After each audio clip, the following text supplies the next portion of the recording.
आफताब अपनी पुत्री से कहता है कि 7 वर्ष पहले मैं तुमसे 7 गुनी आयु का था। देखिएगा, अब हम सबसे पहले इसमें मानते हैं, माना कि आफताब की आयु वर्तमान आयु बराबर x वर्ष। अब पुत्री की आयु भी मान लेंगे। अब क्या माना? माना कि पुत्री की भी वर्तमान आयु बराबर y वर्ष। अब जो शर्त है उसको देख लेंगे। शर्त क्या है? 7 साल पहले। तो बच्चों क्या करते हैं हम लोग? 7 साल पहले, 7 साल पहले क्या था? जो पिता था वो पुत्री से 7 गुना ज़्यादा था। तो क्या करते हैं हम? अब देखो, आफताब की आयु बराबर x माइनस 7 वर्ष। वही वर्तमान में x है तो 7 साल पहले x माइनस 7 आ गई है। तो जिस प्रकार से पुत्री की आयु, जिस प्रकार से पिता की आयु x माइनस 7 आ गया है, उस प्रकार से पुत्री की आयु भी x माइनस 7 आ जाएगी। तो अब कर देंगे पुत्री की आयु, लेकिन इस बात को ध्यान रखना है कि 7 साल पहले की बात हो रही है। पुत्री की आयु वो भी हो जाएगी 7 साल पहले y माइनस 7 वर्ष। अब इसका तो बच्चों क्या होता है कि जो हमारी शर्त होती है, शर्त का मतलब जैसे कि प्रश्न में दिया है, इन्होंने कहा कि 7 साल पहले मैं तुमसे 7 गुने बड़ा रहूँगा, बड़ा था। तो क्या हो जाएगा? अब क्या हो जाएगा? आफताब पिता आपका ये आ गया, x माइनस 7 बराबर पुत्री से 7 गुना ज़्यादा। पुत्री है y माइनस 7 वर्ष की, तो आप 7 गुना। अब इसका मल्टीप्लाई कर लेंगे तो हो जाएगा x माइनस 7 बराबर 7y माइनस 7 7 49। अब क्या करेंगे? इसको इधर ले आएंगे, x माइनस 7y बराबर माइनस 49 ये है, इसको उस तरफ ले जाएंगे तो हो जाएगा प्लस का 7। तो 49 में से 7 जाएगा तो बच्चों आपका आ जाएगा 42, वो भी माइनस का। x माइनस 7y बराबर 49। बच्चों ये हमारी पहली समीकरण आ गई है, ठीक है ना। अब हमको दूसरी शर्त लेनी पड़ेगी, तो उस समीकरण को देखते हैं। देखिए दूसरी शर्त क्या है? इन्होंने कहा है हमसे कि अब से 3 वर्ष बाद, देखिए भाई जब 7 साल पहले का हमारा मामला है तो x माइनस 7 आ गया वर्तमान से। अब उसने क्या कहा है कि 3 वर्ष बाद, तो 3 वर्ष बाद जो वर्तमान आयु है उसमें 3 प्लस कर देंगे। तो हम लिखते हैं, यहीं पर लिख लेते हैं साइड में, 3 वर्ष बाद, 3 वर्ष बाद। अब 3 वर्ष बाद क्या है? देखिए वही लिखना पड़ेगा हमको, आफताब की आयु बराबर x प्लस 3 और उसकी पुत्री की आयु हो जाएगी, पुत्री की आयु बराबर y प्लस 3। इतना हमारा आ गया है। अब शर्त क्या है? शर्त यह है, वो ये कह रहा है, वो क्या कह रहा है? ये कह रहा है कि 3 वर्ष बाद मैं तुमसे 3 गुना रहूँगा। तो देखिए 3 वर्ष बाद 3 गुना, कौन? पिता। x प्लस 3 बराबर पुत्री से 3 गुना, यानी कि पुत्री में 3 का गुणा कर दिया। क्या हो जाएगा? x प्लस 3 बराबर 3y प्लस 9। अब क्या करेंगे? y को इधर लाएंगे तो x माइनस 3y बराबर 3 को उधर ले गए आप, जो कि 9 में से घट जाएगा, तो आपका बचेगा 6, यानी कि समीकरण नंबर 2। तो बच्चों क्या है? हमारी एक समीकरण ये आ गई है और दूसरी समीकरण हमारी ये आ गई है। पहली समीकरण जो थी x माइनस 7y बराबर माइनस 42, समीकरण 1 थी। और दूसरी समीकरण हमारी क्या आ गई है?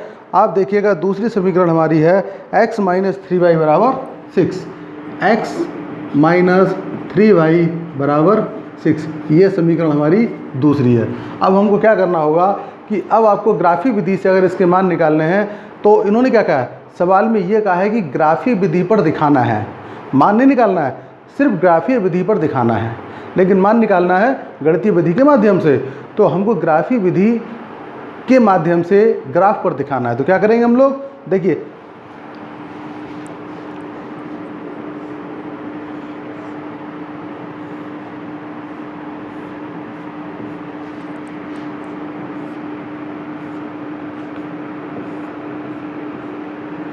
अब बच्चों हमको निर्देशांक निकालने पड़ेंगे। कैसे निर्देशांक निकालेंगे? एक समीकरण से अलग निकालने पड़ेंगे, इस समीकरण से अलग। तो सबसे पहले हम पहले समीकरण से निर्देशांक निकालते हैं। देखिए कैसे निकालेंगे। अब क्या करेंगे बच्चों, तो इसमें अगर हम y का मान, देखिए क्या करते हैं, x बराबर इस -7y को उधर ले जाएंगे तो -42 प्लस 7y। अब क्या करेंगे, y का मान रखते जाएंगे तो हमारा x का मान आता जाएगा। देखिए y का मान सबसे पहले हम क्या रखते हैं, सबसे पहले 7 रख देते हैं। तो 7y का मान रखेंगे, यहाँ लिखेंगे y बराबर 7 रखने पर, तो क्या हो गया, x बराबर -42 प्लस 7y, तो -42 प्लस 7, इस y की जगह 7 का गुणा हो जाएगा तो -42 प्लस 49। 42 में से 49 नहीं जाता, 49 से 42 जाएगा तो कितना बचेगा, 7, वो भी प्लस का। अर्थात y का मान 7 रखते हैं तो x का मान भी 7 आ जाता है।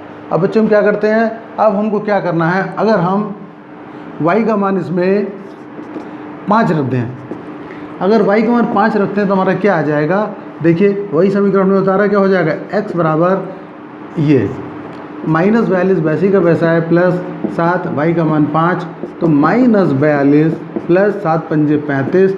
तो अब आपका क्या आ जाएगा,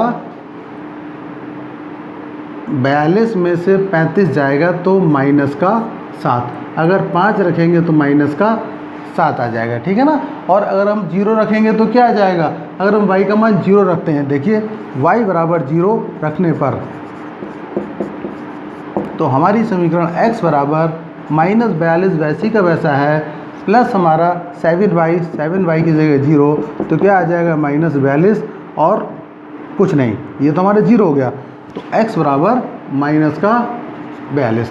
तो देखिए बच्चों, इस प्रकार से हमने पहली समीकरण के निर्देशांक निकाल लिया, ठीक है।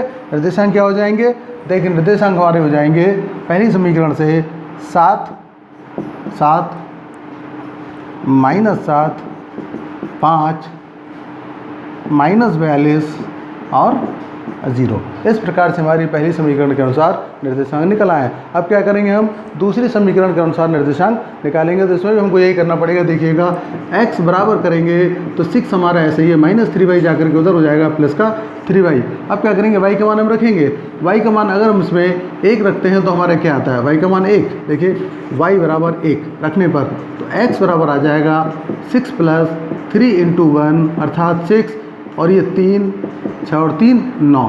अगर y का मान 1 है तो x का मान 9 आ गया है। और क्या करेंगे, अब y का मान मान लीजिए हम माइनस में रखते हैं, कुछ माइनस का 3 रखते हैं फॉर एग्जांपल के लिए, तो y बराबर -3, तो क्या आ जाएगा, x बराबर 6 प्लस 3, y का मान -3, तो 6 -3 3 9, तो 9 में से 6 जाएगा 3, यानी कि -3।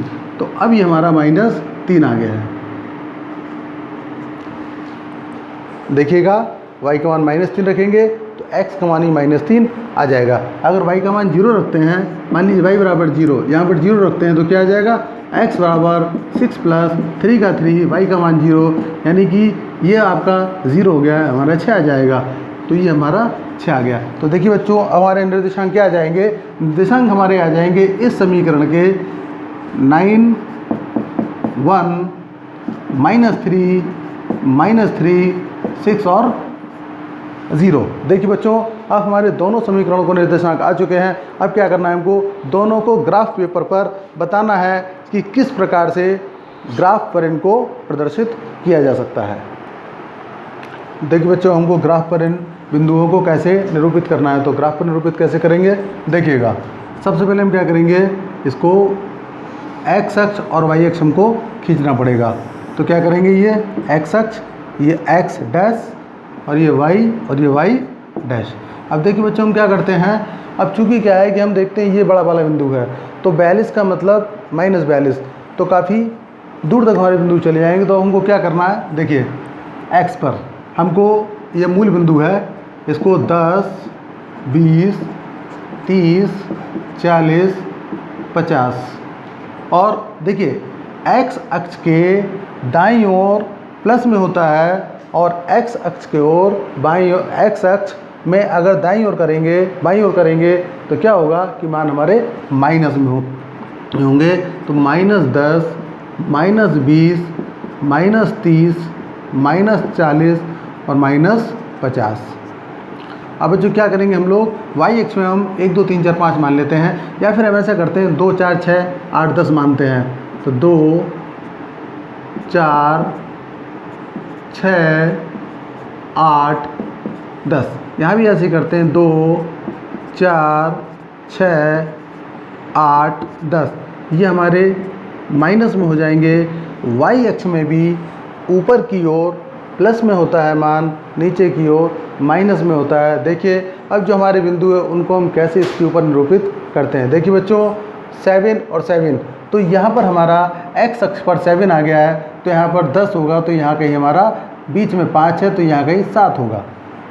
और 7 y पर, तो y पर 7 हमारा यहाँ कहीं आ जाएगा 6 8, 8 के पहले यहाँ कहीं 7 होगा, तो यहाँ इसके सीध में हम लोग यहाँ पर सीधे सीधे आएंगे, तो यहाँ कहीं हमारा हो गया बिंदु।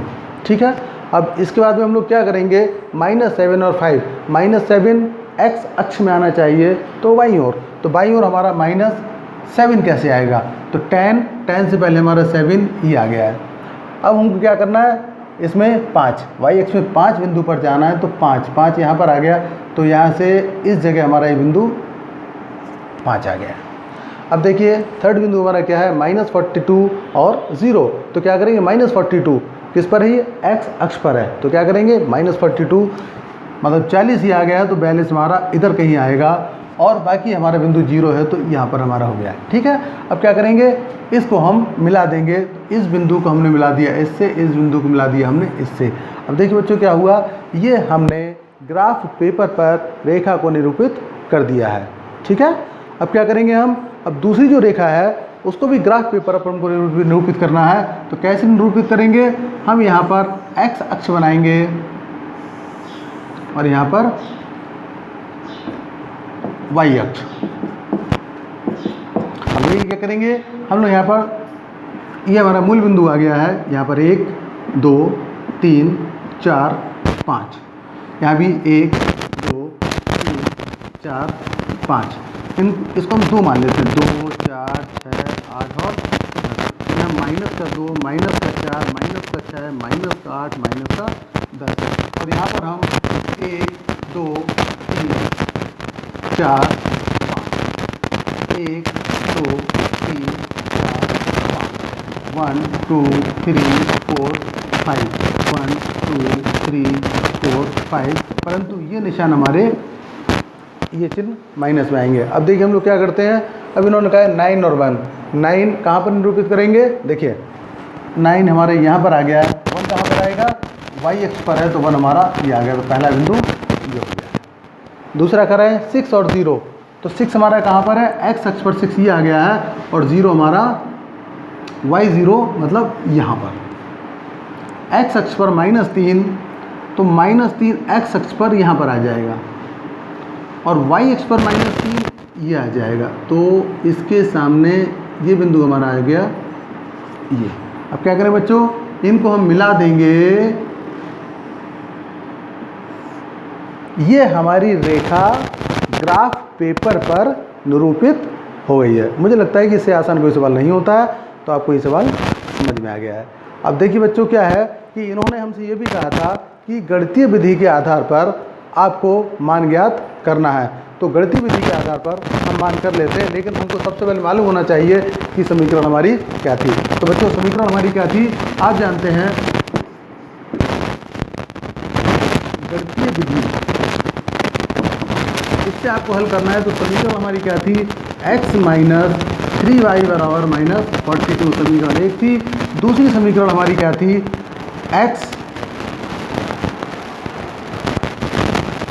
पहली समीकरण हमारी क्या थी, x - 7y बराबर -42, समीकरण 1।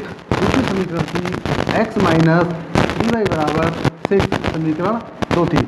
अब क्या करेंगे बच्चों हम लोग, अब इसमें हमको x बराबर नज़र आ रहा है, तो हम इसको घटाने पर कर देते हैं। देखिए क्या करेंगे हम लोग, इसको घटाने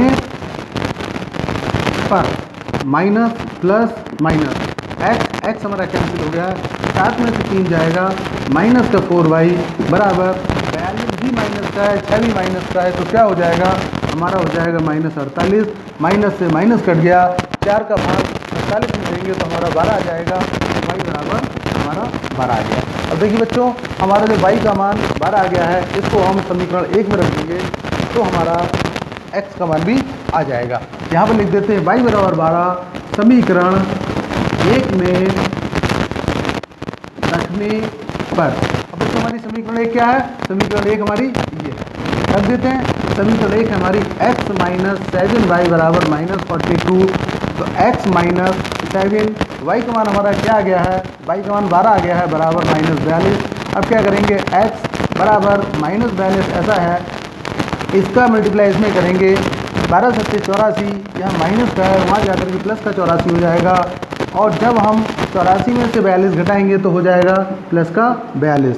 तो बच्चों x बराबर हमारा क्या आ गया 42 और y बराबर हमारा 12 आ गया। तो इस प्रकार से ये सवाल हमने हल कर लिया। तो बच्चों अब आप समझ गए होंगे कि हम ग्राफीय विधि से किस प्रकार से सवाल को हल कर सकते हैं और गणितीय विधि से किस प्रकार से हल। यदि देखिए सबसे पहले आप एक चीज़ देख लीजिएगा, दोनों समीकरण क्या है। तो पहली समीकरण होगी a1x plus b1y plus c1 बराबर 0, समीकरण 1। दूसरी समीकरण है a2x plus b2y plus c2 बराबर 0, ये समीकरण सेकंड है। अब क्या करेंगे बच्चों, अब इनके गुणांक तो आप जानते ही हैं, चर संख्या के गुणांक क्या होते हैं। एक का गुणांक देखिए x, पहली समीकरण और दूसरी समीकरण में गुणांक देख लेंगे, a1 a2 किसके गुणांक है, x के, और y के गुणांक क्या हो जाएंगे, b1 b2, और अचर पद c1 c2, ये हमारे गुणांक हो जाएंगे। अब क्या है, हमारे जो 3 नियम है, तो कैसे 3 नियम है, तो पहला हमारा नियम क्या होता है, यदि a1 अपॉन a2 बराबर नहीं है b1 अपॉन b2 के, तो हमारी दोनों रेखाएं, देखिए ये जो समीकरण है ये रेखा है हमारी, ये भी समीकरण हमारी रेखा है। तो अगर ये गुणांक और ये गुणांक आपस में बराबर नहीं होते हैं तो हम क्या कहते हैं कि दोनों रेखाएं आपस में एक दूसरे को प्रतिच्छेद करेगी। क्या करेंगी, प्रतिच्छेद। और जब दोनों रेखाएं प्रतिच्छेद करेंगी तो इनके मान कितने होंगे, एक एक इनका मान आएगा, ठीक है ना, इसका मतलब अद्वितीय मान होंगे।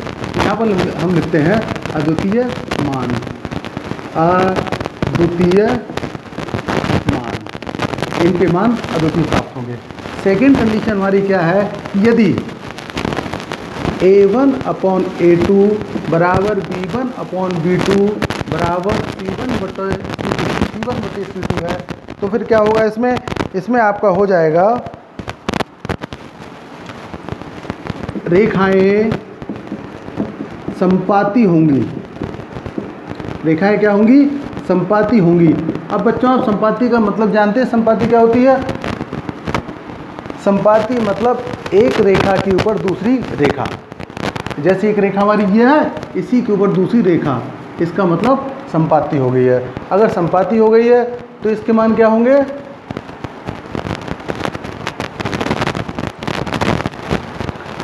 तो इनके मान अनेक होंगे, एक से ज़्यादा होंगे। तो मान कैसे होंगे, अनेक मान होंगे, अनेक मान होंगे किसके, दोनों चरों के। और बच्चों हमारी तीसरी कंडीशन ये आ जाती है, तीसरी कंडीशन क्या है, तीसरी कंडीशन है कि यदि a1 अपॉन a2 बराबर b1 अपॉन b2 बराबर नहीं है c1 अपॉन c2 के, तो क्या होगा, रेखाएं जो हमारी होंगी, रेखाएं कैसी होंगी, समांतर होंगी। कैसी होंगी, समांतर होंगी। और समांतर होने का मतलब क्या है कि इनके कोई मान नहीं आएंगे, अर्थात कोई हल नहीं होगा किसका, दोनों समीकरणों का कोई हल नहीं होगा।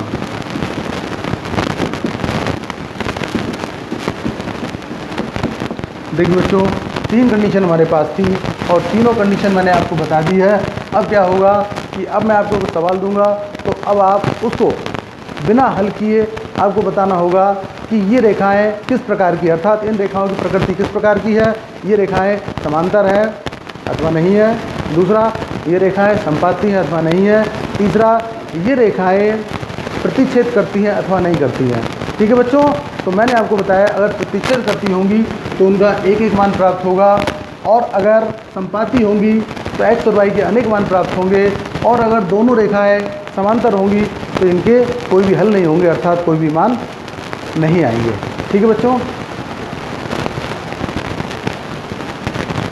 देखिए बच्चों कुछ सवाल हैं, इनको आप थोड़ा सा कर लीजिएगा। अब इनमें मात्र आपको कुछ नहीं करना, आपको इनके गुणांक निकालना है। गुणांक अगर आप निकाल लेते हैं तो आप बता पाएंगे कि रेखाओं की प्रकृति क्या है। देखिए 5 और 7, -4 और 6। अब देखिए ये क्या आपको बराबर नज़र आ रहे हैं? अगर बराबर नहीं है, देखिए बराबर नहीं है, इसका मतलब क्या है? दोनों रेखाएं एक दूसरे को प्रतिच्छेद करेगी, और प्रतिच्छेद करेंगी तो इनके एक ही मान प्राप्त होंगे। तो क्या लिख देंगे? रेखाएं प्रतिच्छेद करती है इसलिए इनके अद्वितीय मान होंगे, अद्वितीय मान होंगे। ठीक है बच्चों, तो ये हमारा आंसर आ गया है। क्या लिखेंगे आप? रेखाएं प्रतिच्छेद करती हैं, रेखाएं प्रतिच्छेद करेंगी। ठीक है बच्चों, जैसे आपने ये पहला सवाल लगाया है उसी प्रकार से बाकी ये दोनों सवाल भी लगा लेंगे। देखिए बच्चों, अब हमारे पास कुछ जो सवाल हैं वो प्रतिस्थापन विधि के हैं। तो प्रतिस्थापन विधि से किस प्रकार से चर पदों के मान ज्ञात करेंगे? तो देखिए बच्चों, हमारे पास पहला प्रश्न है x + y = 14, x - y = 4, s - t = 3, s/3 + t/2 = 6, 3x - y = 3, 9x - 3y = 9। मुझे लगता है ये सवाल है थोड़ा सा कठिन है, इसको आपको बता देता हूँ। अब प्रतिस्थापन विधि में बच्चों हम क्या करते हैं कि सबसे पहले समीकरण 1 लेते हैं और उसमें x का मान निकाल लेते हैं, फिर उसका मान समीकरण 2 में रख दिया जाता है। देखिए समीकरण 1 लेने पर, ये बच्चों हमारी समीकरण 1 है, ये समीकरण 2 है। तो समीकरण 1 लेने पर, समीकरण 1 से क्या जाएगा? √2x + √3y = 0। हम क्या करेंगे? √2x बराबर ये जो y है उसको पक्षांतर कर देंगे तो हो जाएगा -√3y। अब क्या करेंगे? x बराबर करेंगे तो -√3y / √2। ये हमारा किसका मान आ गया? x का। इसको लिख देंगे समीकरण 3। अब x का मान जो है उसको हमने समीकरण 3 लिखा है, अब x के मान को समीकरण 2 में रख देंगे। देखिएगा समीकरण 2 हमारी क्या है? ये समीकरण 2, समीकरण 2 है हमारी √3x - √8y = 0। अब क्या करते हैं? x का मान रखेंगे, √3 ऐसी का ऐसा है, x का मान आ जाएगा -√3y / √2 -√8 y = 0। क्या करेंगे? इसका मल्टीप्लाई हो जाएगा तो -√3 खत्म, तो -3/2 y -3/√2 y -√8 y = 0। अब इसमें क्या आ जाएगा हमारा? y को अगर हम कॉमन ले लें तो क्या आ जाएगा? y कॉमन अगर लेंगे तो आ जाएगा -3/√2 -√8 = 0। अब जब y का मान निकालेंगे तो क्या हो जाएगा? ये पूरा का पूरा जो हिस्सा है ये 0 के नीचे चला जाएगा, तो y का मान भी हमारा 0 आ गया है। तो बच्चों क्या हो गया? y का मान हमारा 0 आ गया है। अब क्या करेंगे? y का मान y = 0 समीकरण 3 में रखने पर। समीकरण 3 क्या है? ये हमारी x बराबर -√3y / √2 -√3 और y का मान 0 रखेंगे तो आप जानते हैं 0 का मान अगर 0 का मल्टीप्लाई किसी भी संख्या में करते हैं तो पूरा हमारा 0 हो जाता है। तो x बराबर हमारा 0 हो गया है। तो बच्चों हमारा x का मान भी 0 आ गया है, y का मान भी 0 आ गया है। इस प्रकार से हमारा